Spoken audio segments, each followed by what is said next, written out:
when you have a defense playing as good as your guys' defense is right now, does that change your mindset in terms of how you call plays, or I guess maybe take pressure off of the offense, knowing, hey, we don't have to go and score on every single possession? I don't necessarily think it changes how I approach a game or how I call a game.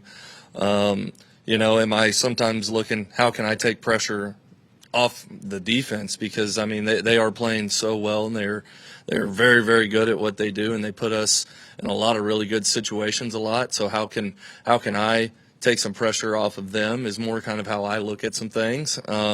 But from how I call it just offensively, no, it doesn't necessarily change my mindset going into a game, going into a week, going into a drive. At the end of the day, we got to stay on the field and put points on the board. And so that doesn't change whether you have a really good defense or a really bad defense. And so just continuing to find the best way to do that. You guys have been able to run the football pretty well over the last month. I'm just curious where you think the depth of that unit is now with X-Rob and Torrey dealing with a little bit of stuff. But how do you see the depth of that room moving forward the rest of the season? Yeah, just as the season continues, got to see with those guys every day in practice and how their process is going, how their body's feeling, and ultimately how they look throughout the week. But those are tough kids. That room is a bunch of tough kids in that room, and who want to play football, who want to be out there for their team. And so just as the season continues, I mean, you have to continuously every single day see how they're doing and see how they're practicing. You got to lean on the medical staff, but yeah, no, I'm excited to watch those guys practice this week and watch them get after it this week. You guys, early in the season, it seemed like you were able to stretch the field some with the vertical passing attack, and it seems like maybe that hasn't been as much the last few games. How do you get that going again, and how important is it to be able to stretch the field here in the home stretch of the season? Yeah, I mean, it's really important to stretch the field. Just, like 5 weeks ago, being able to run the ball was really, really important. I mean, every aspect of an offense is really important because it can help complement the other parts of it, At the end of the day, just throwing the ball down the field, I mean, it can be a lot of different things. One, maybe I got to call it a little bit more. Two, John's got to hit it downfield. Or three, we got to make the catches. It's all of us. It's not just one singular aspect of it. But in terms of the offense, I mean, yeah, in terms of being efficient on offense, it definitely has its role in keeping us on the field and generating explosive plays. And so we have to continue to find the best ways to go out there and do that and put our kids in position to be successful. Yeah. Ben, it seems like Mateer is less aggressive, maybe less brazen in the way he's playing quarterback the last few weeks. And that's not necessarily a bad thing. But has that been a tough adjustment for him, do you think? Has he changed the way he's sort of approaching quarterback position? And has that been a tough transition? He hasn't changed the way that he's approaching it. We haven't changed the way that we're coaching him. He hasn't changed the way he's been at practice. He hasn't changed his process throughout the week going into it. So, he is a special kid. He's a talented kid. And ultimately on every single play, he's trying to put the team in the best position to be successful. I mean, at the very end of the day, with the play that is called or what the defense has given us, he's trying to put the team in the best position to be successful, and that hasn't changed at all. And so nothing has changed about his process. Nothing has changed about him mentally or personally. I mean, so, yeah. Yeah, Ben, kind of going back to the deep passing game, through the first half of the season, you guys were really good at generating those 20-plus yard passing plays. I think over the last 6 games, you're averaging about 2 per game. Mm-hmm. Is that much of a concern heading into this home stretch, or what can you guys do to get back to where you were early in the season on that front? Yeah, I mean, just kind of like how I answered that one. I think it comes down to it's not one just singular thing. It's maybe I got to call him more, or John's got to throw it, or we got to come down and make the catch, But at the end of the day, we do have to do that to be able to generate explosive plays, push the ball down the field, and continue moving to get the ball in scoring position. And so we have to continue doing that. We have to practice it. We have to rep it. We have to demand it. And ultimately, we have to go out there and execute it. Left side, Jesse. Yeah, Ben, we saw Derek Simmons come back and play some handful of snaps in that game. How do you feel about the way he played, and how do you feel about that at that tackle spot with him and Fojay, just where things are right now? Yeah, I feel great about that position in specific where things are. Derek been out for better part of a month. And so just, he had a really good week of practice, being able to kind of get him in there and get him back into football and spell Ryan a little bit, I thought was huge, not only for Derek but also for Ryan. I thought they both played pretty well. Proud of those two guys, but it was good to have him back. It's good to have him back because it just helps out the depth in that room as well. And so it was exciting to have Derek back. Yeah, Ben, we asked about Michael last week, and then he had an even bigger game last Saturday. And just, what does it say about him maybe going back to September when he wasn't getting the snaps that he wanted? Yeah. The perseverance that he has shown.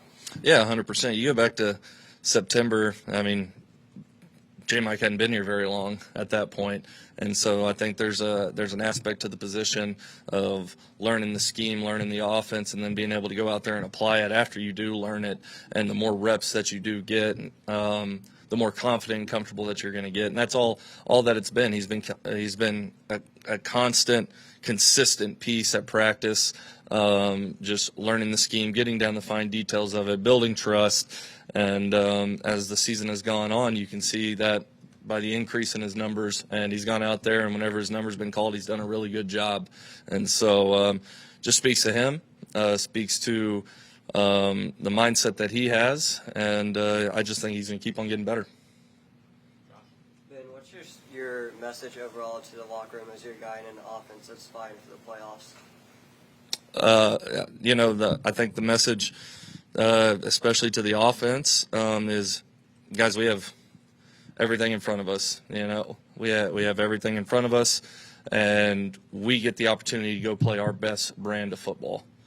And that takes all of us. It takes all the coaches, takes all the players, and we have to go out there. We have to practice our butt off. We have to be detailed, disciplined to the detail, because ultimately we got 11 days to go,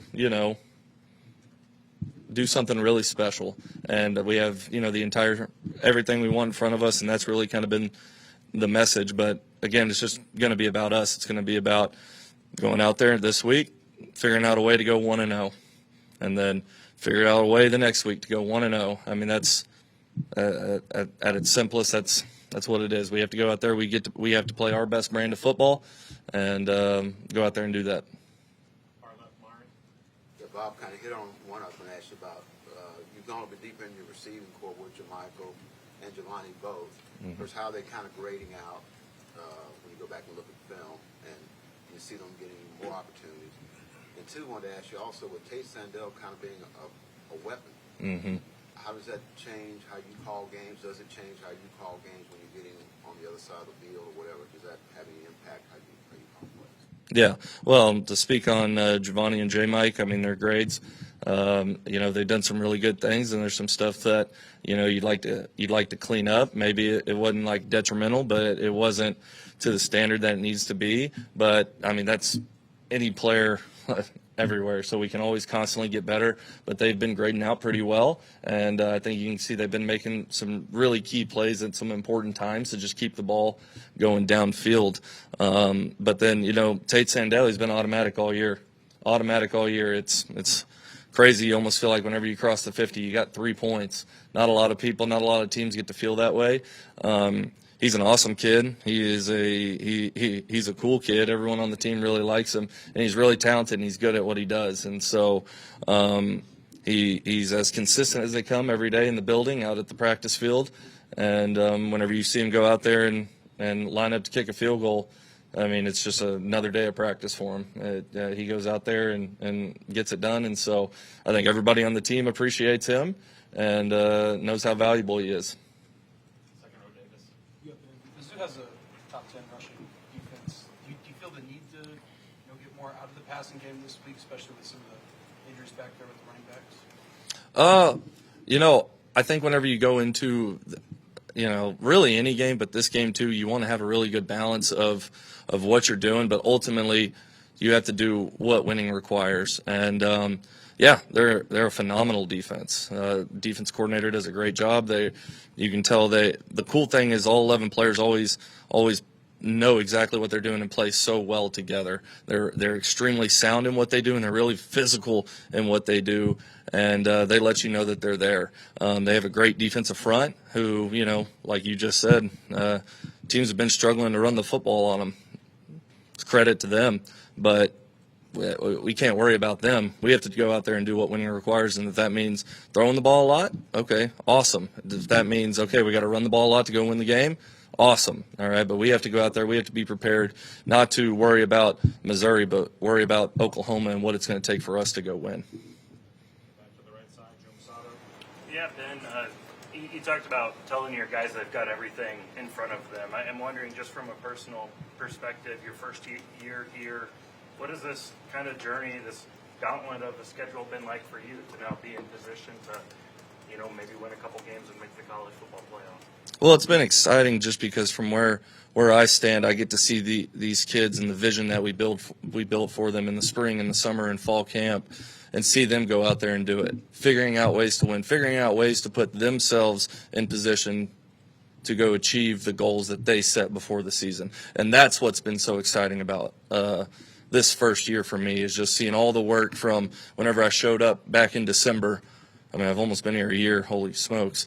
Whenever I showed up back in December to where we're at now, seeing these kids put in the work every single day, and then going out there and figuring out ways to win ball games, to ultimately keep their goals alive, that's been cool. That's been so much fun for me to see every day, and that's been the best and most exciting part of it. Ben, you're 8-2 now. You're at the 10-week mark. Your offense has gone through various things this season so far. Mm-hmm. Is your offense at the point, or has your offense morphed into what you thought it would be at this point in the year? It's a good question. I'll say this. I don't think we have played our best 4 quarters consecutively of football yet. Has there been some really, really good things this season? Absolutely. Has there been some awesome plays? Absolutely. Has there been times where we need to be more detailed and stay on the field and be more efficient? Absolutely. I'm proud of these kids. I'm proud of the work that they've put in. And ultimately, I don't think we've put together our best 4 consecutive quarters of football yet. And that's what I go back to talking about what these next 2 weeks mean. I think our best brand of football is still ahead of us. And we got to go out there and we got to make it happen as coaches and as players. We have to go out there and make it happen all together. And so I'm excited for that challenge. I'm excited to go tackle that challenge. These kids are excited to go tackle that challenge and continue pushing on throughout this season. Last one, Cliff Brown. Yeah, so early in the season, it looked like you guys had maybe 3 or 4 guys, as far as receivers, very similar in production. As the season has worn on, Isaiah Satania has kind of elevated and maybe pushed ahead of the other guys. What have you seen from him that's allowed him to become more of the go-to guy versus the others? Yeah, I mean, what have I seen from him? I'm not even going to talk about games here. Just whenever we're in the building and at practice, I mean, the kid goes. The kid knows what he's supposed to do, when he's supposed to do it, how he's supposed to do it. Is he perfect? No, but does he do pretty dang good? Yeah, he does. And I mean, y'all watch the same game I do. I mean, whenever the ball's in his hands, usually good things happen. And so I think that builds a really good trust. And I'm not even talking about just from me. I'm talking about from everybody in the building, from the quarterback. And so, he's just ultra consistent. He's an ultra competitor. And, special things happen whenever the ball is in his hand. And so I think that could lead to a little bit of uptick in his production. And, but he's earned everything that he's gotten. Yeah, Boomer.